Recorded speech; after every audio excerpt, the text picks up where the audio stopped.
Hey guys, so here's your guys's spring final practice test. So we're gonna take a look at number one. So for number one, you guys have to get the same common denominator. So this side, you guys need to multiply by 3v plus 2, and on this side, you guys are gonna have to multiply by 2v plus 3. So they're going to have the same common denominator, and now you guys just need to multiply the tops. So gotta distribute 6 to both of those and 3v to both of those. So 6 times 2v is 12v, 6 times 3 is 18, 3v times 3v is 9v squared, and 3v times 2 is 6v. And then you combine like terms up top, which is just the 12v and 6v.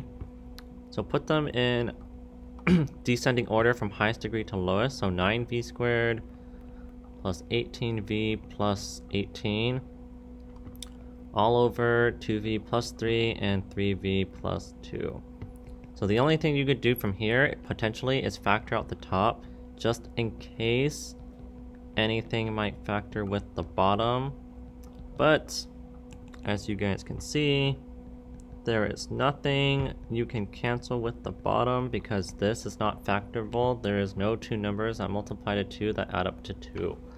So as a result, this is as simplified as it can be, which means the answer choice you would select is D. The answer choice would be D. Number 2. Again, because we're having addition or subtraction, we need to make this into one fraction, so gotta get a common denominator. So this side multiplying by k plus 2, this side multiplying by k minus 2. So we're gonna have a same common denominator of k plus 2, k minus 2, and then again multiply 6, distribute 6k to both of those. Make sure to bring this negative 3 over and multiply negative 3 to both of those. So 6k times k is 6k squared. 6k times negative 2 is negative 12k.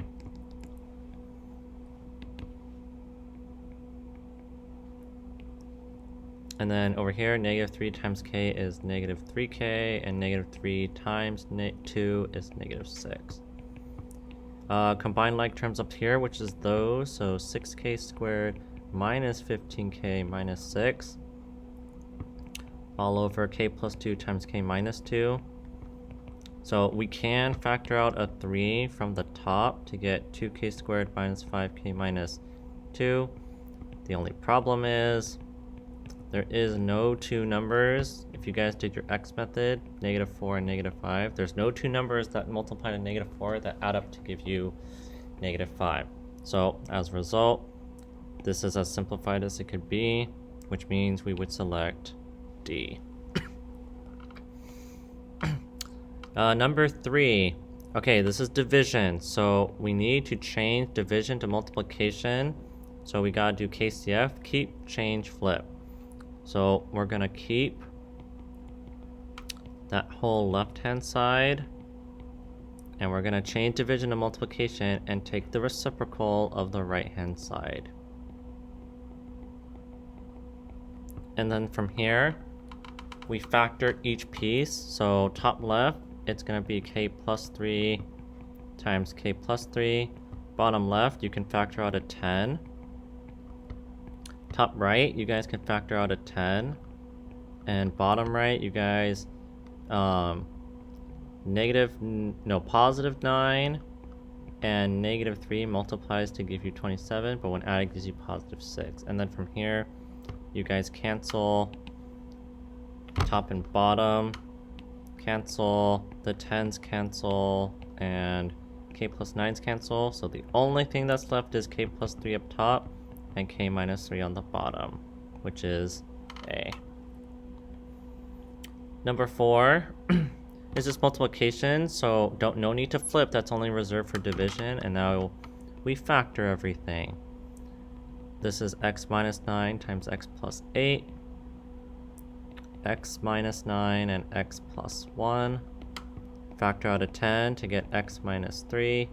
And bottom right, it's going to be x plus 8 times x minus 3. Just your guys' factoring.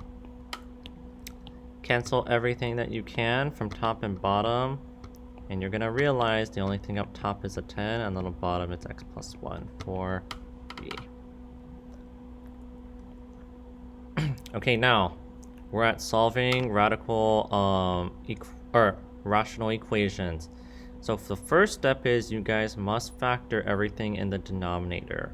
It's going to be r times r minus 2, r times r minus 2. Now the next step, you have to declare what r cannot be. R cannot be 0 or 2. This can't be 0 because then this whole thing would become 0, and this r can't be 2 because 2 minus 2 would make this whole thing 0. And once you figure that out, then you multiply by the LCD so that it will eliminate with every single denominator. So we're going to have 1 over r minus 2. So I'm going to distribute to each one just to show you guys what happens when you do multiply to each one by r times r minus 2.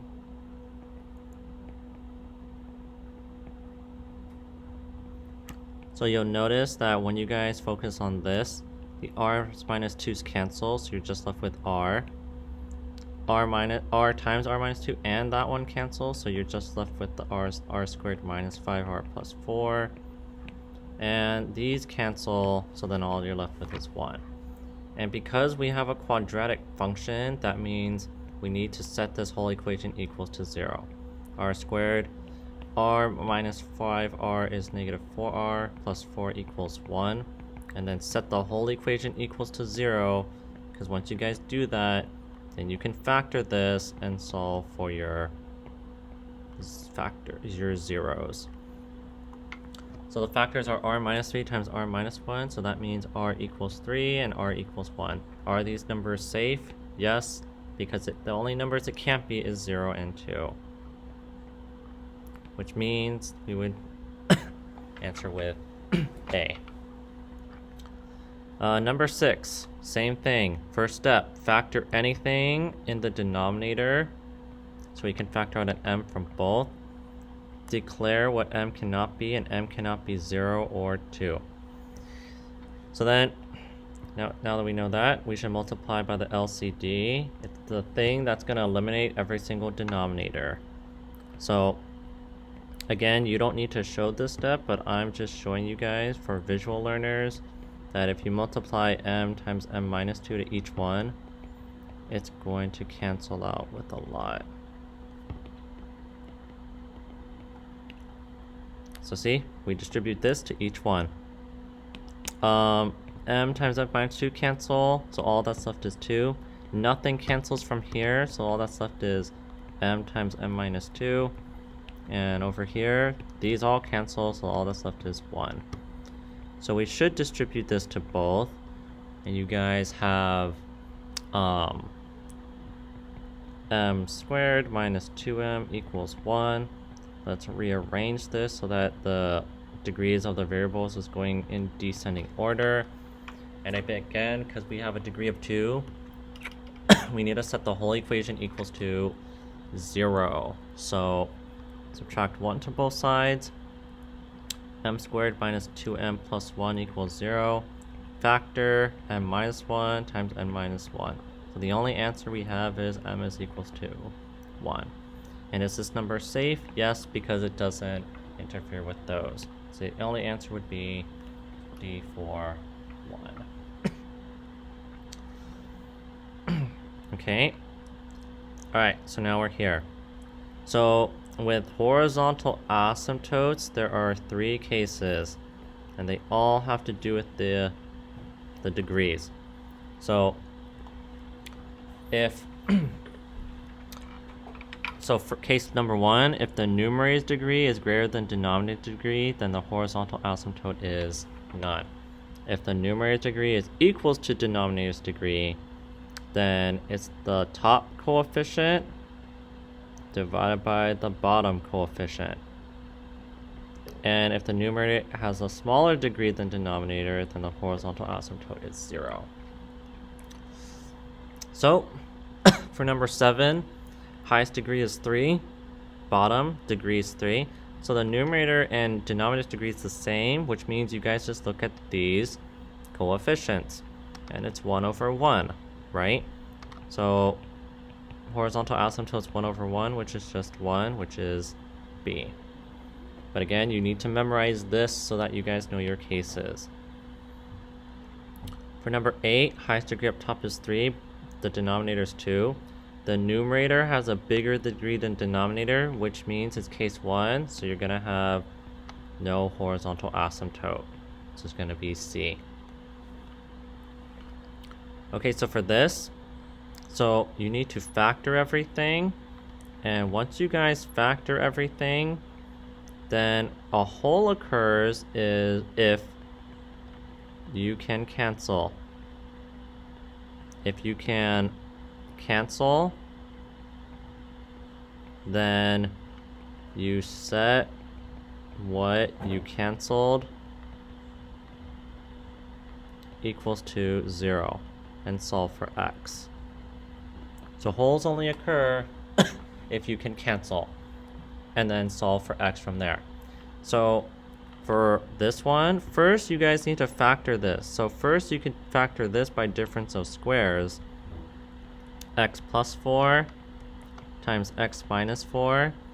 And on the bottom, you guys can factor out a 3 first. And we can factor the denominator more because we could do our x method. So it's going to be x plus 3 times x minus 1. Now notice, nothing cancels, right? And holes only occur if they cancel. So that means you won't have any holes because nothing canceled. So it's none. Number 10, again, we need to factor everything. So factor out an x first. Factor out a 3 from this one. So we have this. Up top, we can factor by x method. So it's x minus 4 times x plus 3. And the bottom, it's x minus 4 times x plus 2. Now, we can definitely cancel. We can cancel x minus 4 to top and bottom. And if you can cancel, you need to set it equals to 0. And solve. And our hole is going to be at x is equals to 4.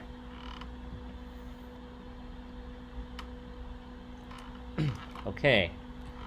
Number 11. Alright, vertical asymptotes. So again, for vertical asymptotes, after you factor everything,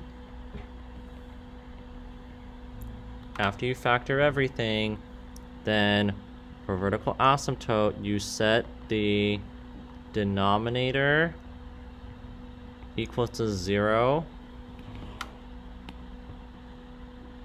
and solve for x. So set the denominator equal to 0 and solve for x. So for 11, we still got to factor out. So we can factor out a 3 from each one. And the bottom, again, it's another difference of squares. So x plus 4 times x minus 4. And then this one we can factor by x method, so x plus 4 times x minus 3 all over x plus 4 and x minus 4. Now notice, these cancel, and the only thing we have left is 3 times x minus 3 over x minus 4. And once you guys have your reduced equation, after you cancel, you set the denominator equal to 0. For us, it's x minus 4, and now solve, x is equals to 4, so it's D. It can't be x plus 4 because that's where there's going to be a hole. Number 12. Again, we must factor everything. So it's going to be x plus 3 times x minus 2. Oh, x minus 1 on the bottom. Nothing cancels, so we set the denominator equals to 0. And we're going to get x equals negative 3 and x equals 1. So it's going to be D. So again, you must factor everything out, and then once you factor everything out, then you set the denominator equals to 0. For x-intercepts, it is very similar to the vertical asymptote. The only difference is, instead of setting the denominator equals to 0, you gotta set the numerator equals to 0. So this we can factor x plus 3 times x minus 2 all over negative 4x. Nothing cancels, so when you guys set the numerator equals to 0, you're going to get x equals negative 3 and x equals 2. And if you want to write this as a coordinate, it's negative 3, 2 and 2, 0, which means it is D. 14, again, we must factor out everything, so factor out a 2, and factor this using x method. X plus 3 and x plus 4. So these cancel, so your reduced equation, you guys, is just this. So now to find x-intercept, you need to set the numerator equal to 0, but this produces a false statement. So that means you don't have any. So it's going to be none. Okay. Okay, so for these. Now for these are both rational functions, and we need to graph this. We need to graph this. So when you guys graph this, it'd be good if you guys find all the characteristics. So y, Hassa, Favax. Y stands for y-intercept. HA stands for horizontal asymptote. We're not going to do slant asymptote. Factor everything. Holes, vertical asymptote, x-intercepts. So when we find the y-intercept, you guys, this is where you got to set x equal to 0. So if you guys do set x equals to 0, you're going to get 0 up top, and you're going to get negative 12 on the bottom, which is just 0.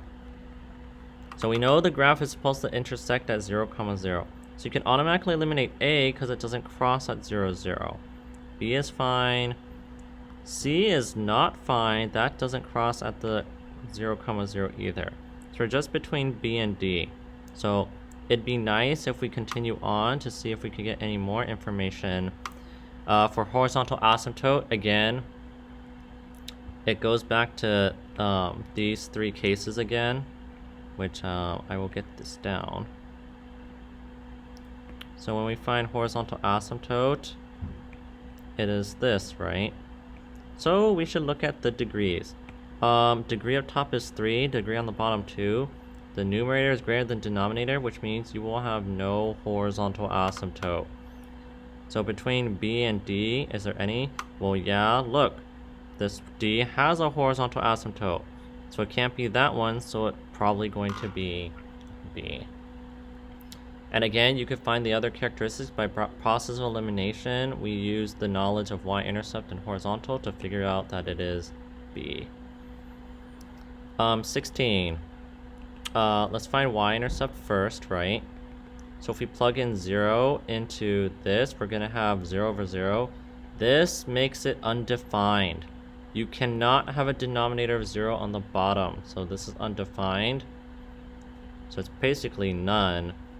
So it cannot cross the y-intercept. A looks okay.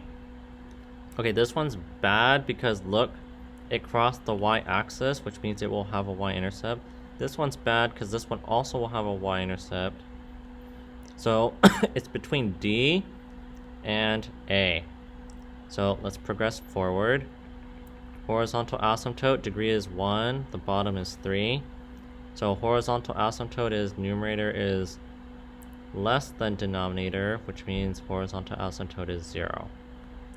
And if we look at this, this is the one that has a horizontal asymptote at y equals 0. So you can find the rest of the characteristics if you like, but you know, you can use process of elimination to help you figure out what is necessary. Okay, last two for 17 and 18. So this is radical equations. Now the first step you gotta know is you have to isolate that radical. So the first thing we're gonna do is we're gonna subtract 7 to both sides. Okay, now to get rid of the square root, we need to raise both sides to the second power. Now remember, if it's a minus 7 squared, that's a minus 7 times itself. And this square cancels off with the square root. So we gotta do a double distribution. A times a is a squared, a times negative 7 is negative 7a, negative 7 times a is negative 7a, and negative 7 times negative 7 is 49. So we can combine these for negative 14a plus 49 equals 29 minus 2a. And because we're dealing with a quadratic function, that means we need to set the whole equation equal to 0. So I'm going to subtract 29 to both sides and add 2a to both sides. A squared minus 12a plus 20 equals 0, and this is a perfect opportunity to do x method to factor. A minus 10 and a minus 2, so that means a equals 10 and 2. So a equals 10 and 2, but with radical equations, you need to check these answers by plugging them back into here. So if you guys check a equals 2, you're going to have 2 equals 7 plus rad 29 minus 2 times 2. Well, 29 minus 4, you guys, is 25, and we get 2 equals 7 plus 5, which is 2 equals 12. This does not make sense, so that means a equals 2 cannot be an answer. Now, if you guys check a equals 10, then plug in that into the equation, and you would get 10 equals 7 plus rad 29. 29 minus 20 is 9. 10 equals 7 plus 3. 10 equals 10. I think that produces a true statement, so your only answer is 10, which means it's going to be B. 18, again, once this is isolated, you square both sides. So we're going to have b minus 3 times itself equals 5b minus 21. Okay, so double distribute. B squared minus 3b minus 3b plus 9 equals 5b minus 21. We can combine those, so b squared minus 6b plus 9 equals 5b minus 21. And again, because we have a quadratic, we gotta set the whole equation equals to 0. So subtract 5b from both sides and add 21 to both sides. B squared minus 11b plus 30 equals 0, and if you factor that, that's going to be b minus 6 times b minus 5. So, in other words, b is going to equals to 5 and 6, and then you have to check, right? You gotta check to make sure that these answers are fine. So if we plug in 5, and remember, it's to the original equation. So it's going to be 5 minus 3 equals 5 times 5 minus 21. 2 equals rad 25 minus 21. 2 equals rad 4. 2 equals 2. So this answer is safe. Now if you guys plug in 6, you guys are going to get this. 3 equals rad 30 minus 21. 3 equals rad 9. 3 equals 3. So both of them work, so both answers are going to be good. So that concludes the first part of your guys' exam, which is non-calculator. The second part, which is 19 through 40, is all calculator, okay? So keep on studying and keep on doing your guys' best.